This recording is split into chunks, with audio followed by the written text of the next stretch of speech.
तो आज मैं आपको एक अनोखी रहस्यमय कहानी सुनाऊंगा। अगर आप चैनल पर नए हैं तो अभी सब्सक्राइब कर ले तथा कहानी पूरा देखें। अंत में एक अनोखा रहस्य छुपा है। धन्यवाद। तो सुनिए। एक युग था जब पृथ्वी पर एक शक्तिशाली परंतु भटका हुआ युवा राजा शासन करता था। उसका नाम पराक्रमी था। राजा पराक्रमी युद्धों में तो निपुण था, लेकिन वह हमेशा अशांत रहता था। उसे लगता था कि जीवन का कोई अंतिम रहस्य है जिसे वह खोज नहीं पा रहा है। उसने अपने राज्य के सबसे बुद्धिमान गुरुओं को इकट्ठा किया और उनसे पूछा, जीवन का वह परम सत्य क्या है जिसे जानने के बाद और कुछ जानना शेष न रहे। उद्धरण चिन्ह। गुरुओं ने उसे वेद, धर्म और कर्म के बारे में बताया, पर राजा संतुष्ट नहीं हुआ। वह सत्य की जड़ तक पहुंचना चाहता था। अंततः राजा ने कैलाश जाने का निर्णय लिया।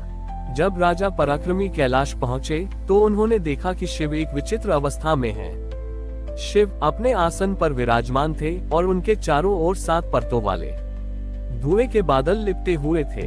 ये बादल न तो घने थे और न ही हल्के, और वे लगातार शिव के शरीर को छिपा रहे थे।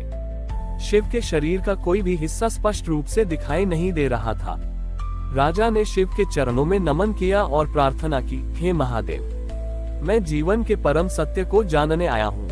कृपया इन बादलों को हटाएं और मुझे अपने सत्य स्वरूप का दर्शन दें। शिव ने राजा की ओर देखा और कहा, हे राजा, तुम सत्य को देखना चाहते हो जबकि सत्य को खोजा जाता है। ये 7 परतें तुम्हारे आवरण हैं, वे भ्रम और मान्यताएं जो तुमने जीवन भर ओढ़ी हैं। मैं इन्हें हटा नहीं सकता, तुम्हें स्वयं इन्हें अनावृत करना होगा। राजा पराक्रमी भ्रमित हो गया। उसने पूछा, तो क्या ये बादल मुझ में हैं, प्रभु? शिव ने समझाया, ये बादल बाहर भी हैं और भीतर भी। प्रत्येक बादल एक भ्रम का प्रतिनिधित्व करता है जो तुम्हें स्वयं को जानने से रोकता है। शिव ने राजा को 7 परतों के बारे में बताया। तारांकन प्रथम आवरण, पद, मैं राजा हूँ का अहंकार। तारांकन द्वितीय आवरण, शक्ति, मैं शक्तिशाली हूँ का भ्रम। तारांकन तृतीय आवरण, विचार, मेरे विचार ही सत्य है का दृढ़ विश्वास। तारांकन चतुर्थ आवरण, भावना, मेरी भावनाएं ही मेरा नियंत्रण है की अस्थिरता। तारांकन पंचम आवरण, शरीर, मैं ये शरीर हूँ का मोह। तारांकन षष्ठ आवरण, कर्म, मैंने ये किया का कर्तापन का भाव। तारांकन सप्तम आवरण, अपेक्षा, सत्य ऐसा ही होना चाहिए कि पूर्व कल्पना। शिव ने कहा, जब तक तुम एक एक करके इन आवरणों को नहीं हटाओगे तब तक तुम मेरे वास्तविक स्वरूप परम सत्य को नहीं देख पाओगे। राजा पराक्रमी ने ये सुनकर कैलाश पर ही साधना शुरू कर दी। पहले उसने अपना राजापन पद का आवरण त्यागा, वह एक भिखारी के रूप में रहने लगा जिससे पहला बादल छटा। फिर उसने अपनी शारीरिक शक्ति का आवरण का उपयोग बंद कर दिया और शारीरिक कष्ट सहा, जिससे दूसरा बादल छटा। इस प्रकार वर्षों के परिश्रम से राजा पराक्रमी ने एक एक करके 6 आवरणों को हटा दिया। शिव के शरीर का अधिकांश भाग अब दिखाई देने लगा था। जब छठा आवरण कर्तापन का भाव हटा तो राजा को लगा कि वह अब सफल हो गया है। वह खुशी से शिव के चरणों की ओर बढ़ा, पर जैसे ही वह आगे बढ़ा उसे लगा कि शिव के सामने अभी भी एक अत्यंत सूक्ष्म चमकदार अंतिम आवरण शेष है। राजा ने पूछा, हे महादेव, अब ये कौन सा आवरण है? शिव ने उत्तर दिया, ये सत्य ऐसा ही होना चाहिए का आवरण है, सत्य की अपेक्षा। तुम यह आशा कर रहे हो कि जब यह अंतिम आवरण हटेगा तो तुम्हें अद्भुत, भव्य और प्रकाशमय शिव दिखाई देंगे। तुम अभी भी देखने की अपेक्षा कर रहे हो। राजा ने तब अपनी अंतिम अपेक्षा को त्यागा। उसने आंखें बंद कर ली और कहा, प्रभु, मुझे कोई अपेक्षा नहीं है। आप जो भी हैं, जैसे भी हैं, मुझे स्वीकार है। जैसे ही राजा ने अपनी अपेक्षा त्यागी, अंतिम आवरण अनावरित हो गया। जब राजा ने आंखें खोली तो उसने देखा कि शिव का आसन, कैलाश और उनके चारों ओर का दृश्य गायब हो गया था। उसे कहीं कोई शिव नहीं दिखे। उसे केवल अपने भीतर का अनंत शून्य और शुद्ध चेतना दिखाई दी। शिव ने अदृश्य रूप से कहा, राजा, यही परम सत्य है। मैं किसी भव्य रूप में नहीं हूँ, मैं तुम हूँ। जब तुम अपने सभी आवरण हटा देते हो और अपनी सभी अपेक्षाएं त्याग देते हो तो तुम मुझे बाहर नहीं बल्कि अपने भीतर पाते हो। सत्य को देखा नहीं जाता, वह होता है। राजा पराक्रमी ने मोक्ष प्राप्त किया। उसने समझा कि सत्य की खोज बाहर नहीं बल्कि स्वयं को अनावृत करने की प्रक्रिया है। और तभी से शिव के इस सिद्धांत को सप्त आवरण अनावरण कहा गया। राजा पराक्रमी ने जब अपने सभी 7 आवरणों को हटा दिया और स्वयं को शिव के अनावरित स्वरूप में विलीन पाया, तो उन्हें आत्मा ज्ञान प्राप्त हुआ। वह अब राजा पराक्रमी नहीं रहे, वह अनावृत चेतना बन गए। आत्मा ज्ञान प्राप्त करने के बाद उन्होंने पाया कि उन्हें अब कैलाश या किसी अन्य स्थान पर रहने की आवश्यकता नहीं है, क्योंकि शिव का निवास उनके स्वयं के भीतर है।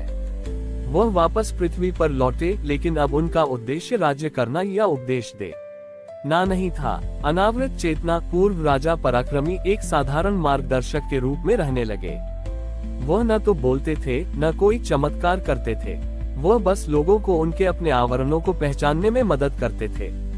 एक बार एक विद्वान तपस्वी उनके पास आए, जो वर्षों से कठोर तपस्या कर रहे थे, लेकिन फिर भी उन्हें ज्ञान प्राप्त न ही हो रहा था। तपस्वी ने शिकायत की, मैंने अपना शरीर सुखा दिया, मैंने अन्न त्याग दिया, मैंने संसार त्याग दिया, फिर भी परम सत्य मुझसे दूर क्यों है? अनावृत चेतना ने उस तपस्वी को देखा, जो बाहर से तो त्याग कर रहा था, पर भीतर से उसे अपने त्याग पर गहरा अहंकार था। एक नया 8वां आवरण। अनावृत चेतना ने तपस्वी से कहा, तुमने अपने शरीर और संसार का त्याग किया, ये सच है, पर तुमने त्याग की गिनती करना नहीं छोड़ा। तुम्हारी तपस्या एक नया आवरण बन गई है, ये अंतिम त्याग का अभिमान है। अनावृत चेतना ने उन्हें एक छोटी सी वस्तु दी, एक टूटी हुई साधारण लकड़ी की डंडी। ये डंडी तुम्हारा नया गुरु है, अनावृत चेतना ने कहा। तुम्हें बस एक कार्य करना है, इस डंडी को उठाओ और बिना किसी उद्देश्य, अपेक्षा या फल की चिंता के इसे पूरी ईमानदारी से अंधेरे में रंग दो। जब तुम इसे रंगोगे, तब तुम्हें ये याद नहीं रहना चाहिए कि मैंने त्याग किया है या मैं तपस्वी हूँ। तुम्हें सिर्फ रंगने वाले हाथ और रंगने की क्रिया पर ध्यान देना है। तपस्वी को ये कार्य अत्यंत तुच्छ लगा, पर उसने आज्ञा का पालन किया। उसने एकांत में बैठकर उस टूटी हुई डंडी को रंगना शुरू किया। शुरुआत में उसके मन में विचार आया, कितना मूर्खतापूर्ण कार्य है। मैंने इतना बड़ा त्याग किया और अब मैं एक साधारण डंडी रंग रहा हूँ। पहला आवरण फिर से सक्रिय हुआ। जैसे ही यह विचार आया, वह तुरंत रुक गया और उसे पहचाना। उसने सोचा, नहीं, मुझे सिर्फ रंगना है। धीरे धीरे तपस्वी ने अपना ध्यान केवल डंडी की बनावट, ब्रश की चाल और रंग के स्पर्श पर केंद्रित किया। वह भूल गया कि वह तपस्वी है, वह भूल गया कि वह सिद्धि चाहता है, और वह भूल गया कि यह कार्य तुच्छ है या महान। वह केवल वर्तमान क्षण में क्रिया बन गया। जब तपस्वी ने अपनी अंतिम और सूक्ष्म अपेक्षा, ज्ञान प्राप्ति की आशा को भी छोड़ा और केवल डंडी को रंगने में विलीन हो गया, तो डंडी अचानक अत्यधिक चमकीली हो गई और पूरे अंधेरे को आलोकित कर दिया। तपस्वी ने आंखें खोली। उसने देखा कि अनावृत चेतना उनके सामने खड़े हैं। अनावृत चेतना ने कहा, अब तुमने देखा, तुमने नया आवरण, तुम्हारे त्याग का अभिमान भी हटा दिया। तुमने सीखा कि ज्ञान कहीं बाहर नहीं है, वह तुम्हारे द्वारा किए गए सबसे साधारण कर्म में भी पूरी ईमानदारी से छिपा होता है। तुम्हारी तपस्या अपूर्ण थी क्योंकि उसमें कर्म का अहंकार छिपा था। इस डंडी को रंगने का सहज कर्म जब बिना स्व के किया गया, तो ये तुम्हारे लिए परम शिव ज्योति बन गया। तपस्वी ने समझा कि ज्ञान का अंतिम मार्ग कठोर त्याग नहीं, बल्कि साधारण कर्म को भी पूर्ण अनावृत चेतना से करना है। उन्होंने अपनी तपस्या का अभिमान त्याग दिया और उस डंडी को लेकर हर कार्य को उसी सहज अहंकार मुक्त भाव से करने लगे। इस प्रकार शिव ने सिखाया कि सत्य की अंतिम परत, अंतिम त्याग का अहंकार होती है, जिसे केवल साधारण कर्म में विलीन होकर ही हटाया जा सकता है।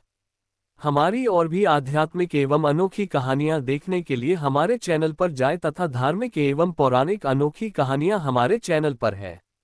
कृपया जाके देखें तथा हमारे चैनल को सब्सक्राइब करके रखें और वीडियो लाइक जरूर करें। धन्यवाद।